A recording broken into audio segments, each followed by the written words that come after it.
It was a routine evening when David, a seasoned motorcycle rider, found himself being pulled over by an officer on a quiet California highway. Confused, he pulled to the side and removed his helmet, expecting a standard traffic check. The officer, a young and overly confident trooper, walked up with an air of authority. "You can't be passing cars on the right like that," the officer stated firmly. David raised an eyebrow. "Lane sharing is legal in California. I didn't cross the white line or enter another lane." The officer hesitated for a moment before doubling down. "It's unsafe passing on the right. I need your license and registration." David, an active-duty Navy officer well-versed in traffic laws, wasn't about to back down.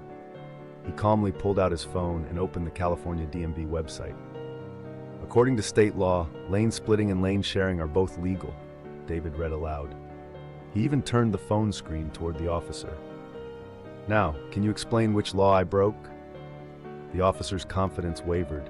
He had stopped David without truly understanding the law. Instead of admitting his mistake, he became defensive. "Look, I don't want to argue. Just hand over your documents." David remained firm. "You're asking for my information without probable cause. That's illegal." The situation escalated. More officers arrived, some standing with arms crossed. But David wasn't intimidated. He knew the law, and he wasn't about to be bullied into compliance. What started as a simple traffic stop was turning into something much bigger, an officer being schooled in real time. The second officer, an older sergeant with a thick mustache, stepped forward, eyeing David with a mix of curiosity and irritation. He had dealt with many motorists before, but something about David's confidence put him on edge. "Sir, step off the bike," the sergeant ordered, his voice firm. David didn't move. "Am I being detained?" The sergeant exchanged glances with the first officer, who looked unsure. "You're being stopped for a traffic violation," the sergeant repeated, but even he seemed to realize how weak the justification sounded. David took a deep breath. "If I broke a law, write me a ticket. Otherwise, I'd like to be on my way." The first officer's frustration was evident. He wasn't used to being challenged, especially by someone who knew the law better than he did. "You're refusing to cooperate?" the officer snapped. "I'm refusing to be unlawfully detained," David corrected. The situation was drawing attention. A few passing drivers slowed down, watching the standoff. The younger officer's hand twitched near his holster, but the sergeant shot him a warning look. The last thing they needed was an unnecessary escalation. David noticed the hesitation and decided to push forward. "I can call my lawyer right now. This is a wrongful stop, and you both know it." The sergeant's jaw tightened. They had two choices: let him go and admit their mistake, or escalate and risk a legal battle they weren't prepared for. The younger officer wasn't ready to back down. "We'll see about that." He reached for his radio. David smirked. They had no idea who they were dealing with. The younger officer pressed his radio. "We've got a suspect refusing to cooperate, requesting backup." David remained calm, watching the officer carefully. "Suspect," he repeated. "What exactly am I suspected of?" The sergeant exhaled sharply, rubbing his temple. He wasn't sure this was the right move, but his partner's ego had taken over. "Stay where you are," he ordered. David smirked. "I haven't moved." Within minutes, a third police car pulled up, lights flashing. A tall, broad-shouldered lieutenant stepped out, his presence commanding. The officers visibly straightened. "What's going on here?" the lieutenant asked. The younger officer jumped in. "Sir, this guy was speeding. He refused to comply when we pulled him over." David raised an eyebrow. "That's not true. I asked if I was being detained, and they couldn't answer." The lieutenant turned to the sergeant, expecting clarification. The older officer hesitated, then sighed. "He's not wrong, sir. We don't have much on him." The lieutenant studied David, then his bike, then back at his officers. "License and registration," he said simply. David handed them over without hesitation. The lieutenant examined them, then paused. His eyes flickered with recognition. He looked up at David, his expression unreadable. "You're David Cross?" David nodded. "That's right." The lieutenant exhaled, handing back the documents. "I suggest you two check his name in the system before making more mistakes." The sergeant and younger officer exchanged confused glances before hurrying to their cruiser. The lieutenant turned back to David. "My advice? Be careful who you challenge." David chuckled. "Likewise." The younger officer returned moments later, his face pale as he looked at the results on the screen. David crossed his arms. Now do you understand? The sergeant leaned over the screen, reading the information. His expression hardened, while the younger officer's jaw practically hit the floor. David Cross, the younger cop muttered. Former military, special forces, honorable discharge, worked with federal agencies. He gulped. Top-level clearance? David smirked. Go on. The sergeant scrolled further, his stomach sinking. Multiple commendations, tactical combat expert, specialized in intelligence operations. His voice grew quieter. Directly involved in high-level classified missions. The younger officer's face turned ghostly white. He had been treating this man like some reckless biker when, in reality, he was a highly trained operative. The lieutenant sighed, giving the two officers a knowing look. Now do you realize what you've done? David folded his arms. You pulled over the wrong guy for the wrong reasons. The sergeant immediately turned to David. Look, maybe we got off on the wrong foot. His voice was forced, trying to save face. David chuckled darkly. That's one way to put it. The younger officer suddenly stammered. We were just following protocol. It was just a routine stop. David's eyes hardened. Routine? Your partner's hand was on his gun before I even said a word. Then you tried to escalate when you had nothing on me. That's not routine, that's incompetence. The lieutenant exhaled, shaking his head. Cross, I understand if you're angry, but let's be smart about this. David tilted his head. Smart? That depends. Are these two willing to take accountability? The sergeant's throat tightened. He knew what was coming next. David's voice was calm, but it carried weight. Because now, I have a decision to make. Silence hung in the air. The sergeant's mind raced, trying to figure out a way out of this mess. The younger officer looked like he wanted to disappear. David leaned forward slightly. Let me ask you something, he said, his voice dangerously calm. If I were just some random guy, no background, no connections, how far would you have taken this? The sergeant swallowed hard. He didn't answer. David nodded. That's what I thought. The lieutenant sighed. Cross, listen. No, David interrupted. You listen. I don't let things like this slide, especially when it's not just me this happens to. The sergeant tensed. What do you mean?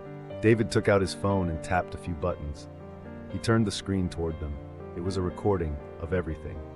Every word, every action, every unjustified escalation. I've been recording since you pulled me over, David said, his tone casual. You thought you had control of the situation, but the truth is you were sloppy. The younger officer's face went pale. You can't use that. David raised an eyebrow. Can't I? Seems to me you two are the ones who can't afford this getting out. The lieutenant exhaled sharply. All right, Cross, what do you want? David leaned back, thinking. Well, let's start with accountability. You two are going to own up to what you did, publicly. The sergeant clenched his fists. That's career suicide. David smirked. Then maybe you should have thought of that before you tried to ruin mine. The sergeant's face darkened, but he wasn't out of tricks yet. Because he had just decided, David Cross needed to be stopped. The sergeant's jaw tightened as he exchanged a glance with the younger officer. He knew they were trapped, but there was no way he was going down without a fight. You think you can blackmail us? The sergeant hissed. David chuckled. Oh no, not blackmail. Just justice. Something you clearly have trouble understanding. The lieutenant, still tense, shook his head. All right, let's calm down. Maybe there's a way we can... There's nothing to discuss, David interrupted. You two are going to make this right, or I'll make sure your careers are over before sunrise. The sergeant's mind raced. If this video got out, Internal Affairs would have them both by the throat. The department would be forced to make an example of them. He wasn't about to let that happen. We should just delete the video, the younger officer muttered. David laughed, shaking his head. You think I have only one copy? You really are idiots. The sergeant's fingers twitched. He had to act fast. His career, his reputation, everything was on the line. He needed to shut David up. Fine, he said suddenly, forcing a smile. You win. We'll do it your way. David studied him carefully. Smart choice. The sergeant nodded. But first, let's step outside, away from the cameras. David hesitated for a fraction of a second. He wasn't stupid. He knew a setup when he saw one, but he was also ready for whatever came next. because what the cops didn't know was that David wasn't just some guy with a video. He was someone they should have never messed with. David followed the sergeant and the younger officer outside, his every step calculated. He knew they were up to something. Crooked cops like these didn't just back down, they found another way to win. As soon as they reached the alley behind the station, the sergeant's mask of cooperation slipped. "You should have just walked away," he sneered. Before David could react, the younger cop lunged at him, but David was faster. He sidestepped the attack, grabbed the officer's arm, and twisted it behind his back. The cop yelped in pain. The sergeant reached for his gun, but David was already in motion. He spun, kicked the gun from the sergeant's hand, and sent it skidding pavement. Across the pavement, the sergeant's eyes widened. "Who the hell are you?" David smirked. "Someone who doesn't lose." The younger officer struggled, but David tightened his grip. "Move, and I snap your arm." The sergeant hesitated. He had underestimated David. Big mistake. David leaned in. "Here's how this is going to work. You're going to walk back inside, clear my name, and drop all the false charges. Then you're going to resign." The sergeant's face twisted in fury. Or what? David reached into the pocket and pulled out his phone. The screen showed a live video feedback broadcasting their entire conversation. "Or the whole world sees exactly what kind of cops you are." The sergeant paled. His career was over. David smirked. "Now, let's go back inside and fix this mess." The sergeant had no choice, but he wasn't going down alone, because he still had one last trick up his sleeve.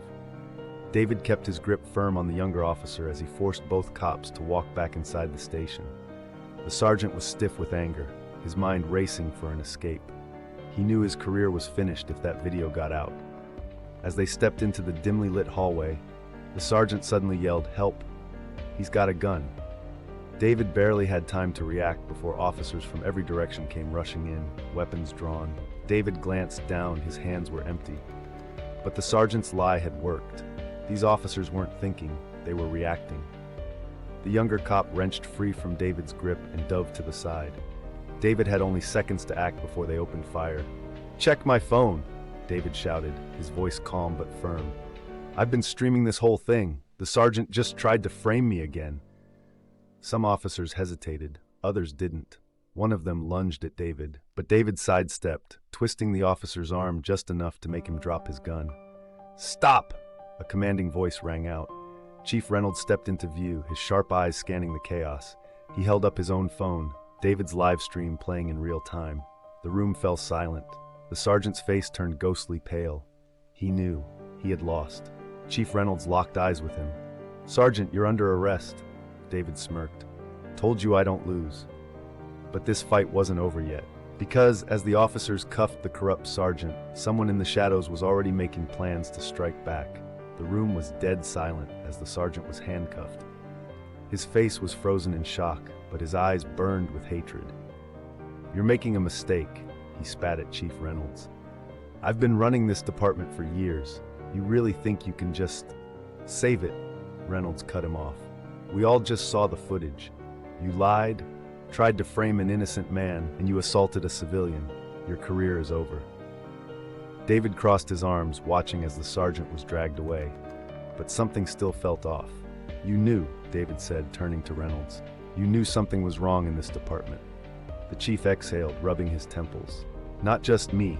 We've had suspicions for months, but no hard evidence. The sergeant wasn't working alone." David narrowed his eyes. "Then let's take the whole system down." Before Reynolds could respond, an explosion shook the building. Boom! Smoke filled the hallway, alarms blaring. Officers scrambled for cover, shouting orders. David hit the ground, coughing as dust clouded his vision. A figure emerged through the smoke, tall, broad, wearing a police badge. But David recognized that face. Lieutenant Harris, one of the highest-ranking officers in the department. "I suggest you let my sergeant go," Harris said coldly, adjusting his bulletproof vest, "or this entire station burns." David glanced at Reynolds.